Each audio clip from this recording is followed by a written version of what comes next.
Hello students, आज हम पढ़ने वाले हैं मैक्स वेबर का सामाजिक क्रिया का सिद्धांत। तो शुरू करने से पहले सबसे पहले हम देख लेते हैं मैक्स वेबर कौन थे। मैक्स वेबर जो है जर्मन समाजशास्त्री और राजनीतिक अर्थशास्त्री थे। इन्हें जो है आधुनिक समाजशास्त्र के जन्मदाताओं में से एक माना जाता है।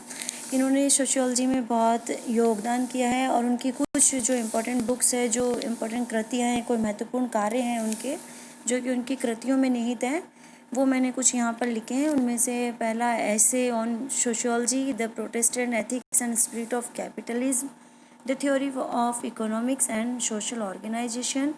Fourth is general economics theory. पांचवा है द सिटी। छठा द हिंदू सोशल सिस्टम। और सातवां मैंने लिखा है द रिलीजन ऑफ चीन। ये कुछ थोड़ी बहुत जो है उनकी बुक्स के नाम मैंने यहाँ पर दिए हैं। आई होप आपकी ज़रूर ये काम आएगी। तो आगे हम चलते हैं। जो आज हम पढ़ने वाले हैं मेन टॉपिक जो है हमारा सामाजिक क्रिया का सिद्धांत, जो कि समाजशास्त्र में मैक्स वेबर द्वारा दिया गया था। तो सबसे पहले हम देख लेते हैं कि सामाजिक क्रिया है क्या। अब देखिए, क्रिया मुख्य रूप से अगर हम देखते हैं तो क्रिया कोई भी क्रिया है, हम कुछ भी काम करते हैं, खाते हैं, पीते हैं, अपने आप में क्रिया है। लेकिन मैक्स वेबर ने इस सामान्य क्रिया को सामाजिक क्रिया नहीं कहा है। जो सामान्य तौर पर हम काम करते हैं, क्रिया करते हैं, उसे उन्होंने सामाजिक क्रिया नहीं कहा है। वो यहाँ इस स्लाइड से आपको क्लियर हो जाएगा, क्योंकि क्रिया जो है दो तरह की मानी है। और मैक्स वेबर ने अपनी पुस्तक जो है theory of social and economics organization में सोशल एक्शन की जो थ्योरी है उसको दिया था। और सामाजिक तौर पर उन्होंने जो सामाजिक तौर पर क्रिया होगी उसको सामाजिक क्रिया नाम दिया है। और इसके अलावा व्यक्तिगत रूप से यदि कोई क्रिया होती है, जिसके लिए मैंने अभी आपको बताया था, खाना पीना या जो भी हम XYZ अपने सुबह से रात तक जो भी हम काम करते हैं या कुछ भी हम व्यक्तिगत रूप से काम करते हैं, उसको उन्होंने व्यक्तिगत क्रिया नाम दिया है। और लेकिन उसके अलावा जो क्रिया उन्होंने नाम दिया है उसको उन्होंने सामाजिक क्रिया नाम दिया है। इससे एक बात तो स्पष्ट हो गई कि सामाजिक क्रिया जो है व्यक्तिगत क्रिया नहीं होती है। इन दोनों में कुछ मूलभूत अंतर होता है और इसी अंतर के आधार पर मैक्स वेबर ने जो है सामाजिक क्रिया की परिभाषा दी है। तो अब हम देख लेते हैं कि मैक्स वेबर ने जो है सामाजिक क्रिया को इतना महत्वपूर्ण क्यों माना है, उन्होंने इसका थ्योरी क्यों दिया है। उनका तो ये मानना था, जैसा कि मैंने लिखा भी है स्लाइड में, कि उनका ये मानना था कि सामाजिक क्रिया ही जो है समाजशास्त्र की विषय वस्तु है। समाजशास्त्र में हम सामाजिक क्रिया का ही अध्ययन करते हैं। उनके शब्दों में अगर कहें तो मैक्स वेबर ने सामाजिक क्रिया को समाजशास्त्र की अध्ययन वस्तु माना है। उनके अनुसार समाजशास्त्र वह विज्ञान है जो कि सामाजिक क्रिया का व्याख्यात्मक बोध करने का प्रयत्न करता है, जिससे कि सामाजिक क्रिया की गतिविधि और परिणामों की कारण सहित स्पष्टीकरण उनका जो है प्रस्तुत किया जा सके।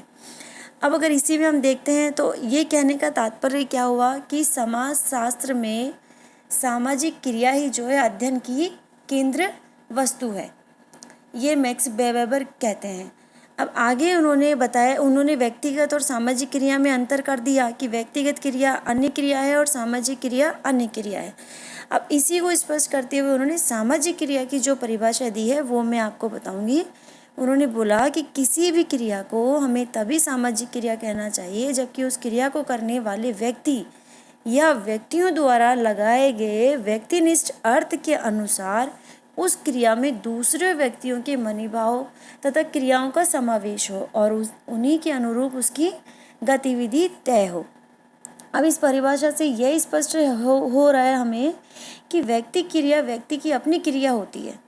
अभी जैसा कि मैंने बताया, व्यक्ति क्रिया व्यक्ति की अपनी क्रिया होती है, उसे वो व्यक्तिगत स्तर पर ही करता है। इसका कोई लेन देन या संबंध किसी और व्यक्ति से नहीं होता है, किसी दूसरे लोगों द्वारा किए गए किसी काम से नहीं होता है। व्यक्तिगत क्रिया का मतलब है कि वो व्यक्ति वो कार्य या वो क्रिया सिर्फ अपने लिए कर रहा है और उसका परिणाम या उसका असर जो है आप तक यानी कि व्यक्तिगत तौर तक ही सीमित है।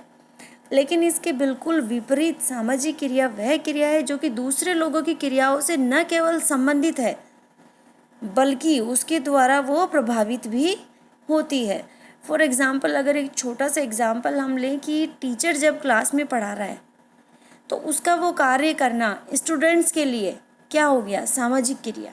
क्यों? क्योंकि टीचर का स्टूडेंट्स को पढ़ाना एक अर्थपूर्ण कार्य है और उसके द्वारा किए गए कार्य से सामने वाला पूर्ण रूप से प्रभावित हो रहा है, उन पर उसका प्रभाव पड़ रहा है, असर पड़ रहा है। इसलिए वो क्रिया एक अध्यापक का कक्षा में छात्रों की मौजूदगी में पढ़ाना सामाजिक क्रिया कहलाएगा। अब आगे जो है हमने अभी बात की कि व्यक्तिगत क्रिया और सामाजिक क्रिया अलग अलग होते हैं, ठीक है। तो अब मैक्स वेबर ने जो बताया है कि कोई भी कार्य, जैसा कि हमने अभी व्यक्तिगत कार्य की बात की, हम खाते हैं पीते हैं, उनका कोई अर्थ नहीं है क्योंकि वो सिर्फ हमारे अपने तक ही सीमित होता है। जैसा कि मैंने इस स्लाइड में भी बताया कि किसी भी क्रिया को हम सामाजिक क्रिया तभी मान सकते हैं जबकि उसमें अर्थ निहित हो। अर्थ से मतलब है कि आपके द्वारा किया गया कार्य सामने वाले को प्रभावित कर रहा है, सामने वाले पर उसका असर पड़ रहा है। जैसा कि मैंने लिखा है, किसी भी प्रकार की गतिविधि वेबर के अनुसार कुछ नहीं है, लेकिन गतिविधि के संपादन में जब कर्ता किसी अर्थ को निहित करता है।